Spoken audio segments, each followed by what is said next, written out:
What's up, guys? So today I want to talk a bit about Red Skull. Now I don't normally do speculation videos, but I wanted to make a bit of an exception for this one for a few reasons. I mean, the first is there's a lot of mounting evidence, nothing that makes this concretely confirmed that we're getting Red Skull anytime soon, but there's a lot of things that are lining up that make me think so. So I wanted to share that with you guys, and I also just kind of wanted to touch on general advice on jumping the meta. So we'll start from the top. As for why I chose to talk about Red Skull today, there have been some data mines over the past few days that came with the patch, and prior to that I'd been hearing rumors that we were going to get Red Skull this patch. I then heard more recent rumors saying Red Skull got pushed back, Red Skull not coming this patch. Then I spoke to someone else and they did in fact think Red Skull's coming this patch. So on the rumor side, it looked like we were about to get Red Skull. And then what's interesting about that is while we didn't get Red Skull, we got some interesting changes to Red Skull in the data mine that suggest that he's being worked on. The data mines in particular, I'll go ahead and throw them up right here. There was one where they changed his description. So you can see a character description if you click on their stat window.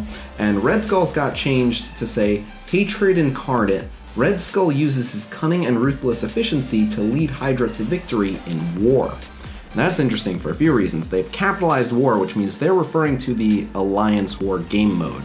And I'm pretty sure he didn't originally say that all the way back when he was first put into the game because war wasn't yet in the game.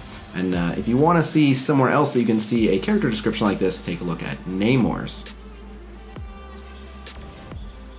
So this leads me to believe that Hydra, under the tutelage of Red Skull, will be a war team. Now I'm gonna guess war offense because you have shield on defense, so it makes sense for Hydra to be offense. I mean, it says they're cunning and ruthless.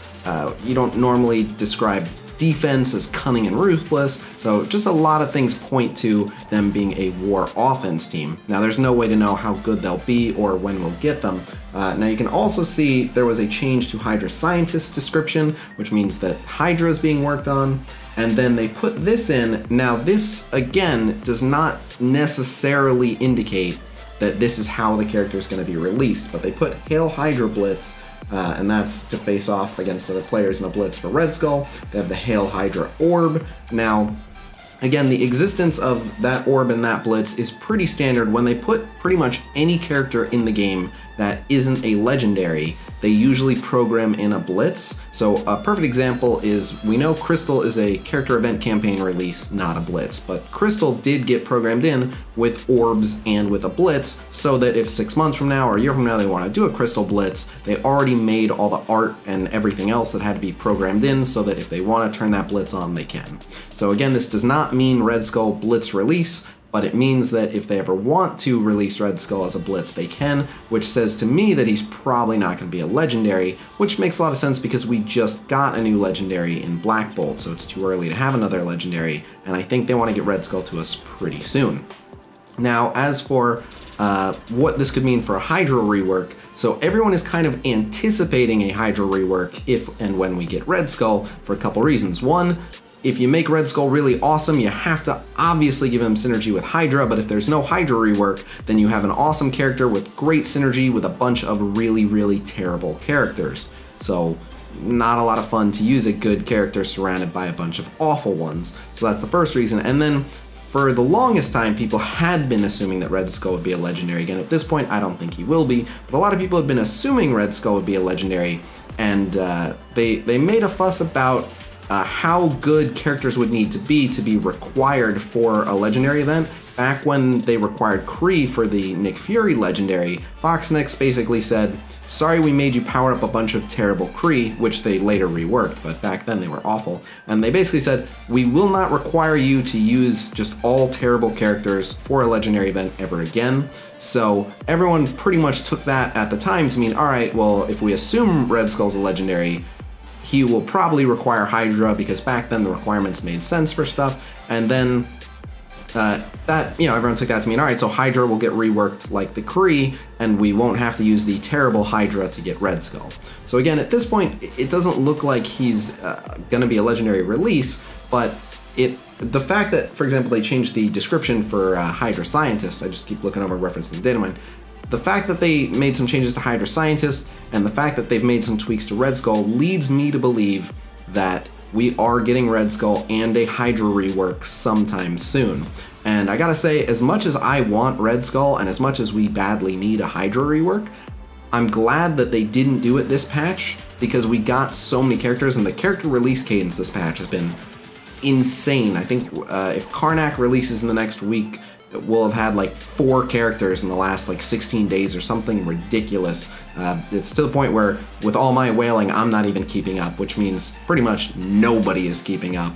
So it's definitely way too many characters being released so quickly without a giant boost in resources to accompany it. So I'm glad that they didn't also decide to include Red Skull in this patch, which would motivate people to presumably power up like 5 Hydra minions, maybe Crossbones, maybe Winter Soldier, a bunch of characters that people tend not to have heavily invested in. Some of the older players have Crossbones invested in, but generally not that much.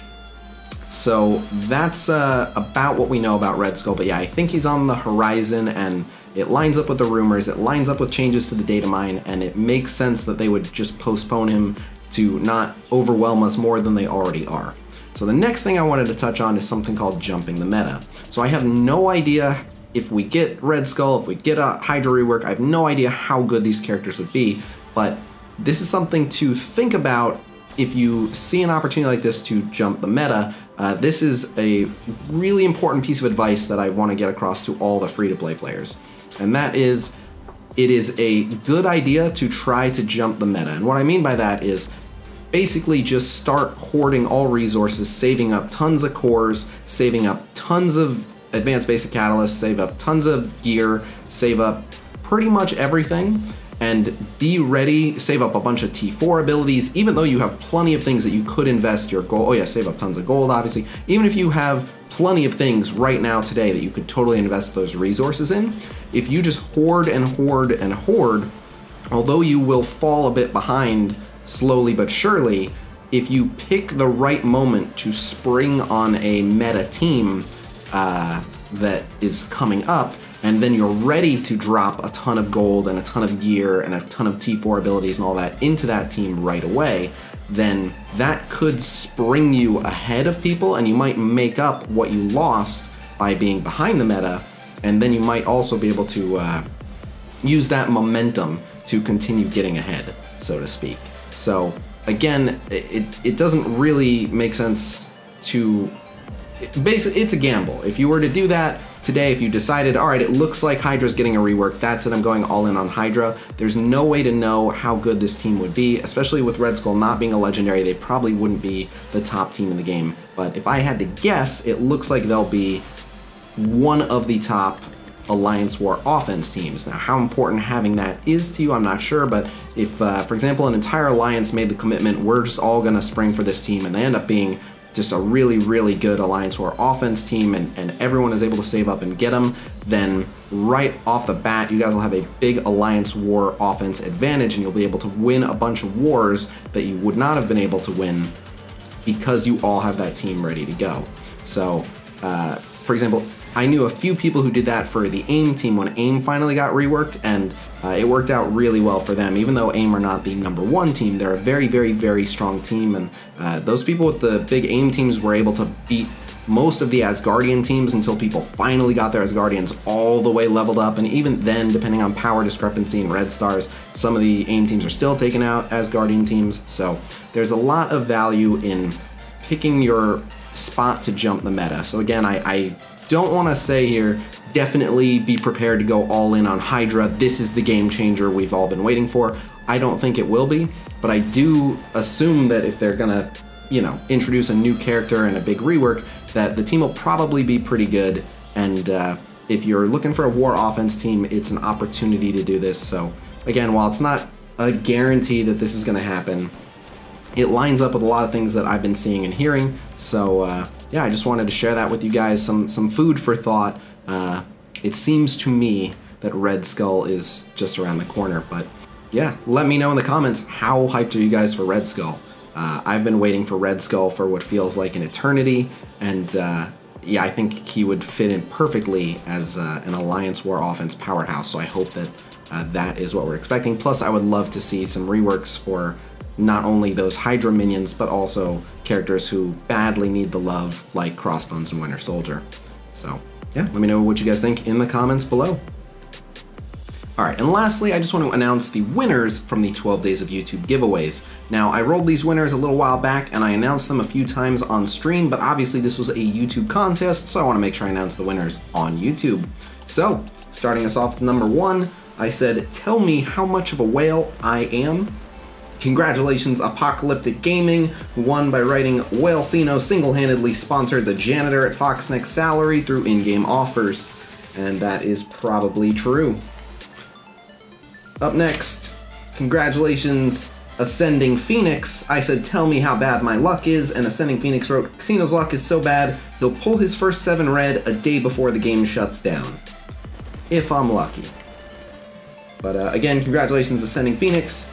Next, congratulations, Ziggy Holly. I asked, what would you be willing to do for more Ghost Rider shards? And Ziggy Holly wrote, I would give about $24.99 to get some more Ghost Rider shards. Fair enough.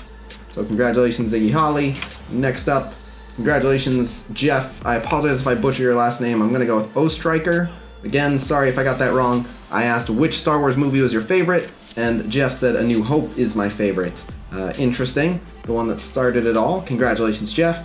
Up next, congratulations, Nikolai Andre Alexander. I asked which character would you most want added to Marvel Strike Force, and Nikolai wrote, I'm still holding my breath for Cyclops, but anyways, X-23.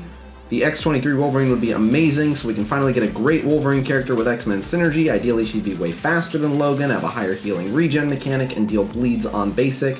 Bonus, she could take Logan's place on daily rewards, and I kind of like that idea. But for players that already have 7-star Wolverine, don't screw the new people out of Wolverine. But anyway, congratulations, Nikolai. Up next, congratulations, Brandon Dunbar. I asked, which Ultima 7 node do you find the toughest? Brandon wrote, just starting to tackle Ultima 7, but the first boss nodes seem to be very strong. Working on powering up my Ultima 7 team to a point to beat it. So congratulations, Brandon.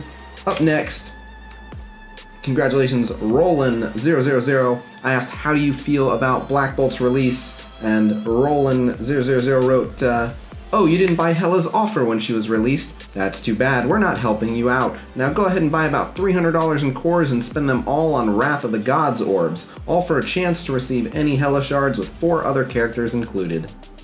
Sounds about right, but congratulations, Roland000 nonetheless. Hopefully you put these power cores to good use.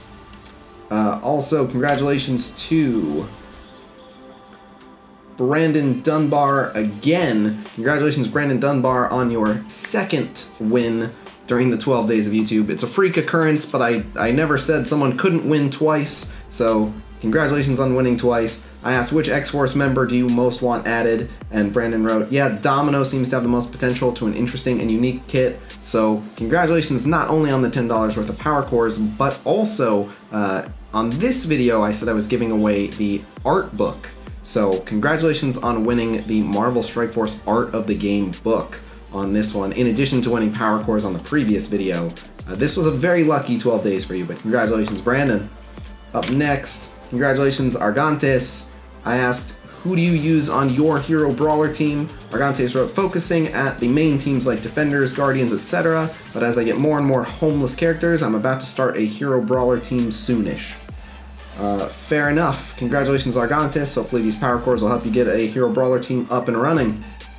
Up next, congratulations, Devin Beeks. I asked, which Asgardian do you most want added? And Devin Beeks wrote, Valkyrie, hands down. And yeah, Valkyrie's up there for me. It's a toss-up between Valkyrie and Angela. I really like them both, but yeah, I fully support this. So congratulations, Devin.